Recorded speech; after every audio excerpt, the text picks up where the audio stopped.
Hey, good morning and welcome to Western New York. Hey, all these leaves you see around me, they're all going to be gone in a couple of weeks. And a couple of weeks after that, there's going to be snow everywhere and it's going to get bitterly cold and it's going to be like that for months here in Western New York. That's just the way it is. That's why you have to do the work outside now. Hey, have you ever heard the expression signed in blood? Do you know, I've signed a lot of contracts in my life, but I've always signed them with ink in a piece of paper, but I've never signed anything in blood. What's up with the blood? When you start to ask yourself the question, before there was ink and before there was paper, how did people make contracts?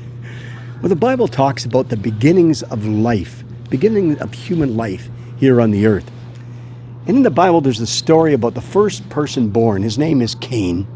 And he has a brother that's born just shortly after that, named Abel. And God had made a promise. He had made a promise to the people that he was putting onto the earth, that he was going to bring life to the earth and blessings out of the fields, so that we would prosper and eat. And what happened is Cain does something terrible. He kills his brother Abel in a jealous rage. And God comes to Cain and says to Cain, "The blood of Abel is speaking to me from the ground." What Cain has done is he's broken the covenant with God. Not only that, but he's now lost the provision of the harvest and the strength of the harvest in the ground. Things have changed. And from that day forward, every covenant, every contract, if you will, with God and man had to be signed, had to be executed in blood. It's an ugly subject, and you wonder, how can you even talk about this? It's kind of gross. Well, let me just stay with me a little while, and I'm going to explain to you how God takes this ugliness of blood and turns it into the greatest love story you've ever heard.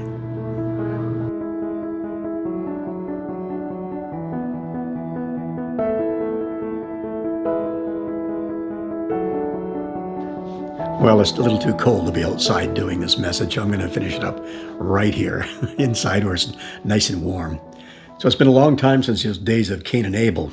And people lived and died after that, and they never knew the God that made them. So a few thousand years ago, God finally makes the move. He moves onto a nation of people who are in slavery in Egypt. And he comes to them and he makes a promise to them. He promises that he's their God and he will rescue them out of this land. And he will take them to a place that he's prepared for them, a new land. He says, "I'll be with you. I'll protect you. I'll bless you. I'll put you in this land. I'll bless the land so it'll be fertile and bring you fruit of the land to live on. And I will give you rules and laws to live by." And everybody said okay to this. And so to consecrate the contract, what happened was the leader of the group, Moses, he takes the blood of some goats and calves and he sprinkles it all over the people. And in doing so, he's signed in blood the new contract with God. But if you've read the book, you know that it didn't last very long. And they started breaking the laws. They just turned their back on God. But God didn't punish them. He didn't want to punish them. He just wants to bless them. He doesn't want to punish us. He just wants to bless us. So he added a little extra to the contract, if you will, at that time.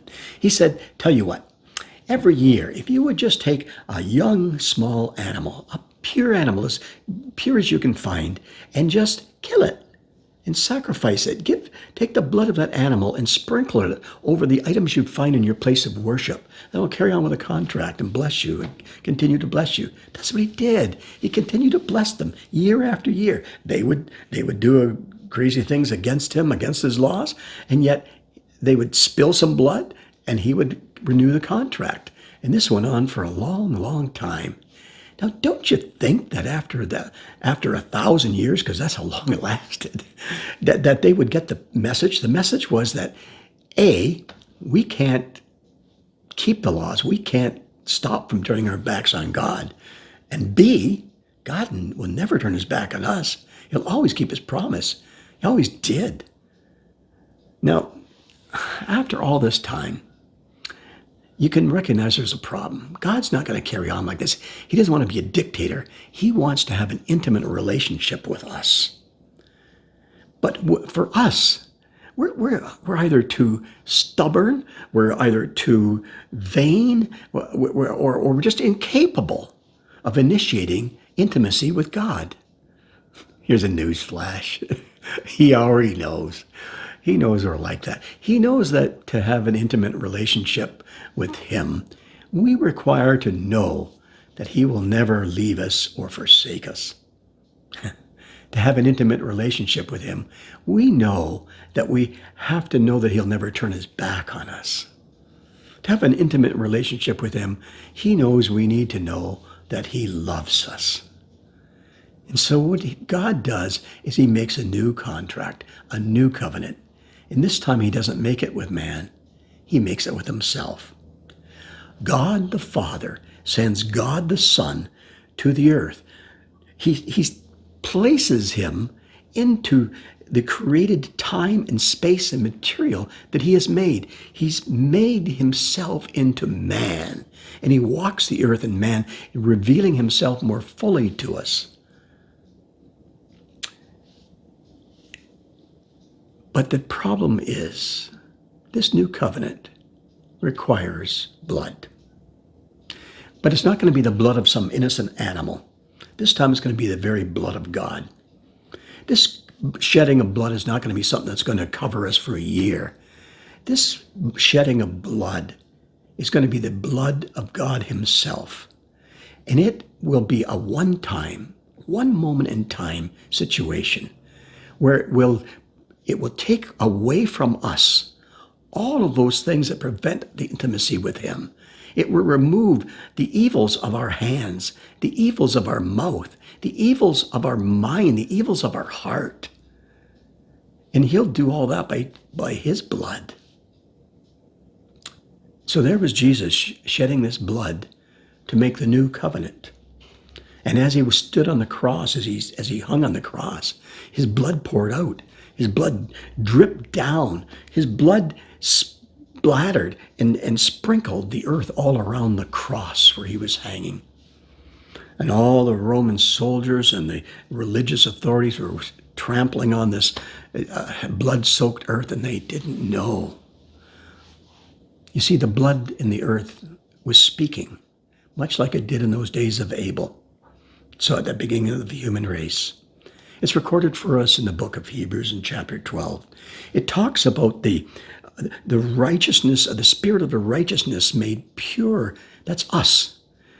And of Jesus, the mediator of the new covenant. And the sprinkling of blood that is better than the blood of Abel. And not to refuse the voice of the one who speaks to us. My friends, there's never ever going to be another covenant again where we need the shedding of blood with our contract with God. No, he's paid the price. One drop of his blood, with the words, Father, forgive them, is a call to us and a call to him to enter into unity together. God says to us, just call on me and I will enter into you through my spirit. And I will guide you, and I will support you, and I will bring you into an eternity of relationship and love with me. I know it sounds crazy. It's just, how can this be possible? But that's what he wants, this intimate relationship with us. Maybe today is that day that you would like to say to God, I would like him to enter into that relationship with you. If it is, you're not calling him by any surprise. He already knows. You see, he knows when we call upon him to enter into that relationship, and he's just waiting for us to do so with open arms because he loves us. See, it's the greatest love story the world has ever known. And when that day comes, I can tell you, my friends, you're going to stand before God and you're not going to be able to say, I thought you'd be better.